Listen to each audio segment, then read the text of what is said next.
Michael Strogoff by Jules Verne. Book 1, Chapter 10. A Storm in the Ural Mountains.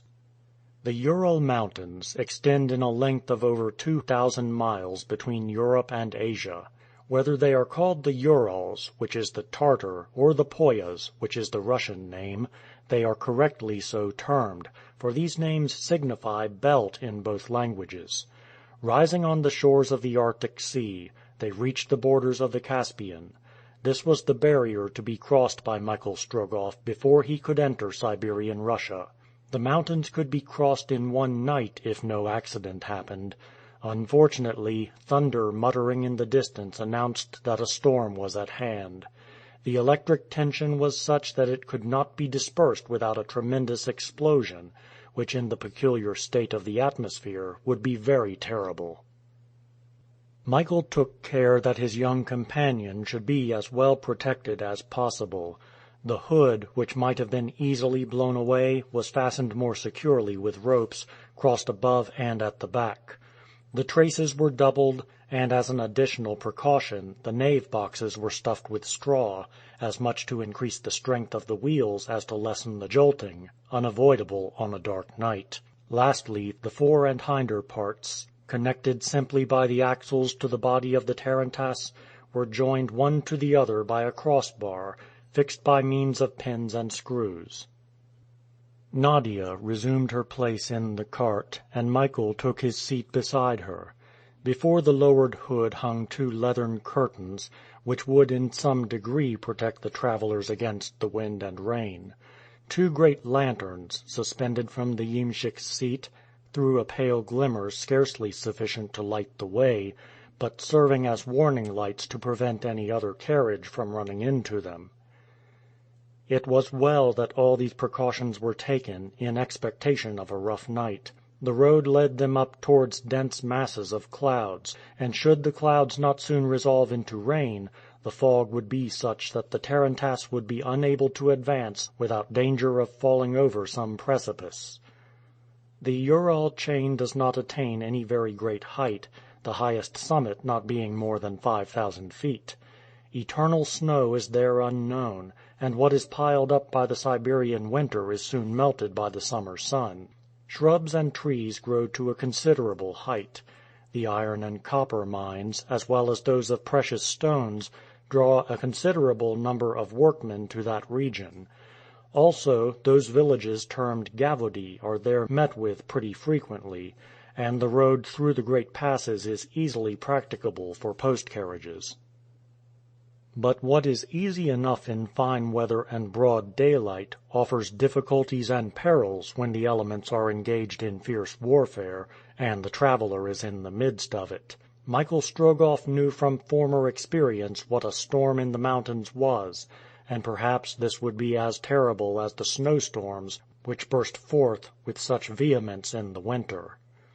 Rain was not yet falling, so Michael raised the leathern curtains which protected the interior of the tarantass and looked out, watching the sides of the road, peopled with fantastic shadows, caused by the wavering light of the lanterns.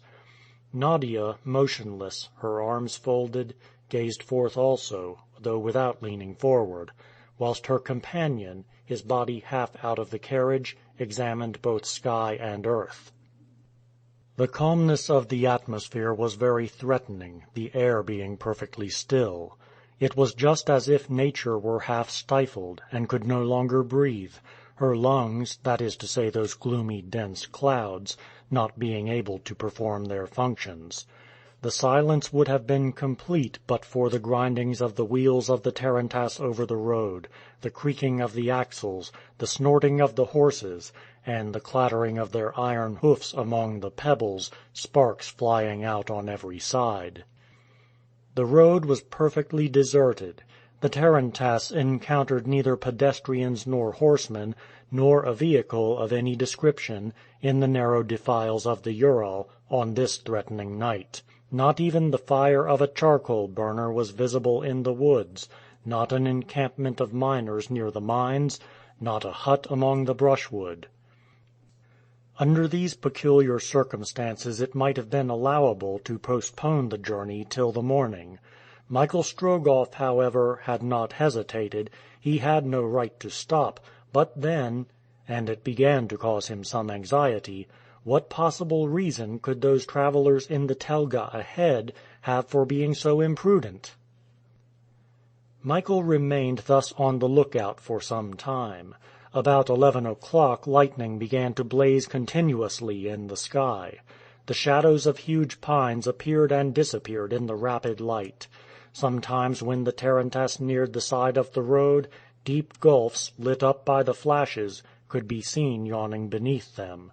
From time to time, on their vehicle giving a worse lurch than usual, they knew that they were crossing a bridge of roughly hewn planks thrown over some chasm, thunder appearing actually to be rumbling below them. Besides this, a booming sound filled the air, which increased as they mounted higher. With these different noises rose the shouts of the iemschik, sometimes scolding, sometimes coaxing his poor beasts, who were suffering more from the oppression of the air than the roughness of the roads. Even the bells on the shafts could no longer rouse them, and they stumbled every instant. "At what time shall we reach the top of the ridge?" asked Michael of the iemschik. "At 1 o'clock in the morning, if we ever get there at all," replied he, with a shake of his head. "Why, my friend, this will not be your first storm in the mountains, will it?" "No, and pray God it may not be my last." "Are you afraid?" "No, I'm not afraid, but I repeat that I think you were wrong in starting." "I should have been still more wrong had I stayed." "Hold up, my pigeons!" cried the iemschik. It was his business to obey, not to question. Just then a distant noise was heard, shrill whistling through the atmosphere, so calm a minute before. By the light of a dazzling flash, almost immediately followed by a tremendous clap of thunder, Michael could see huge pines on a high peak bending before the blast. The wind was unchained, but as yet it was the upper air alone which was disturbed. Successive crashes showed that many of the trees had been unable to resist the burst of the hurricane. An avalanche of shattered trunks swept across the road and dashed over the precipice on the left, 200 feet in front of the tarantass. The horses stopped short. "Get up, my pretty doves!" cried the iemschik, adding the cracking of his whip to the rumbling of the thunder. Michael took Nadia's hand. "Are you asleep, sister?" "No, brother." "Be ready for anything. Here comes the storm." "I am ready." Michael Strogoff had only just time to draw the leathern curtains when the storm was upon them. The iemschik leapt from his seat and seized the horses' heads, for terrible danger threatened the whole party. The tarantass was at a standstill at a turning of the road, down which swept the hurricane. It was absolutely necessary to hold the animals' heads to the wind, for if the carriage was taken broadside, it must infallibly capsize and be dashed over the precipice. The frightened horses reared, and their driver could not manage to quiet them. His friendly expressions had been succeeded by the most insulting epithets. Nothing was of any use. The unfortunate animals, blinded by the lightning, terrified by the incessant peals of thunder, threatened every instant to break their traces and flee. The iemschik had no longer any control over his team. At that moment Michael Strogoff threw himself from the tarantass and rushed to his assistance. Endowed with more than common strength, he managed, though not without difficulty, to master the horses. The storm now raged with redoubled fury. A perfect avalanche of stones and trunks of trees began to roll down the slope above them. "We cannot stop here," said Michael. "We cannot stop anywhere," returned the iemschik, all his energies apparently overcome by terror. "The storm will soon send us to the bottom of the mountain, and that by the shortest way." "Take you that horse, coward," returned Michael. "I'll look after this one." A fresh burst of the storm interrupted him. The driver and he were obliged to crouch upon the ground to avoid being blown down.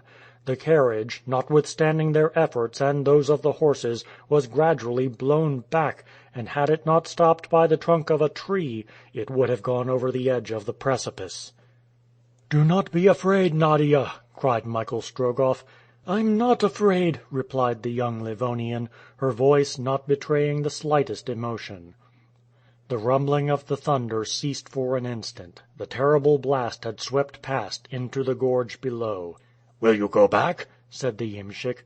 "No, we must go on. Once past this turning, we shall have the shelter of the slope." "But the horses won't move." "Do as I do, and drag them on." "The storm will come back." "Do you mean to obey?" "Do you order it?"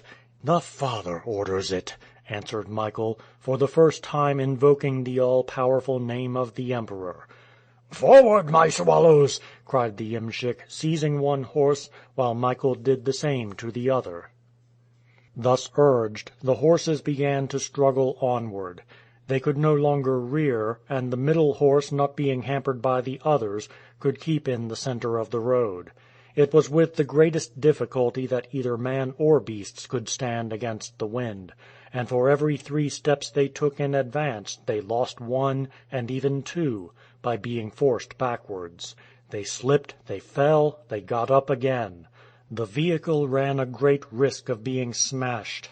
If the hood had not been securely fastened, it would have been blown away long before. Michael Strogoff and the iemschik took more than 2 hours in getting up this bit of road, only half a verst in length, so directly exposed was it to the lashing of the storm. The danger was not only from the wind which battered against the travelers, but from the avalanche of stones and broken trunks which were hurtling through the air. Suddenly, during a flash of lightning, one of these masses was seen crashing and rolling down the mountain towards the tarantass. The iemschik uttered a cry. Michael Strogoff in vain brought his whip down on the team. They refused to move. A few feet farther on, and the mass would pass behind them. Michael saw the tarantass struck, his companion crushed. He saw there was no time to drag her from the vehicle. Then, possessed in this hour of peril with superhuman strength, he threw himself behind it, and planting his feet on the ground, by main force placed it out of danger. The enormous mass, as it passed, grazed his chest, taking away his breath as though it had been a cannon ball, then crushing to powder the flints on the road, it bounded into the abyss below. "Oh, brother!" cried Nadia, who had seen it all by the light of the flashes. "Nadia," replied Michael, "fear nothing." "It is not on my own account that I fear." "God is with us, sister." "With me truly, brother, since he has sent thee in my way," murmured the young girl. The impetus the tarantass had received was not to be lost, and the tired horses once more moved forward. Dragged, so to speak, by Michael and the iemschik, they toiled on towards a narrow pass, lying north and south, where they would be protected from the direct sweep of the tempest. At one end a huge rock jutted out, round the summit of which whirled an eddy. Behind the shelter of the rock there was a comparative calm. Yet once within the circumference of the cyclone, neither man nor beast could resist its power. Indeed, some firs which towered above this protection were in a trice shorn of their tops, as though a gigantic scythe had swept across them. The storm was now at its height. The lightning filled the defile, and the thunderclaps had become one continued peal. The ground, struck by the concussion, trembled as though the whole Ural chain was shaken to its foundations. Happily, the tarantass could be so placed that the storm might strike it obliquely, but the counter-currents, directed towards it by the slope, could not be so well avoided, and so violent were they that every instant it seemed as though it would be dashed to pieces. Nadia was obliged to leave her seat, and Michael, by the light of one of the lanterns, discovered an excavation bearing the marks of a miner's pick, where the young girl could rest in safety until they could once more start. Just then, it was 1 o'clock in the morning, the rain began to fall in torrents, and this, in addition to the wind and lightning, made the storm truly frightful. To continue the journey at present was utterly impossible.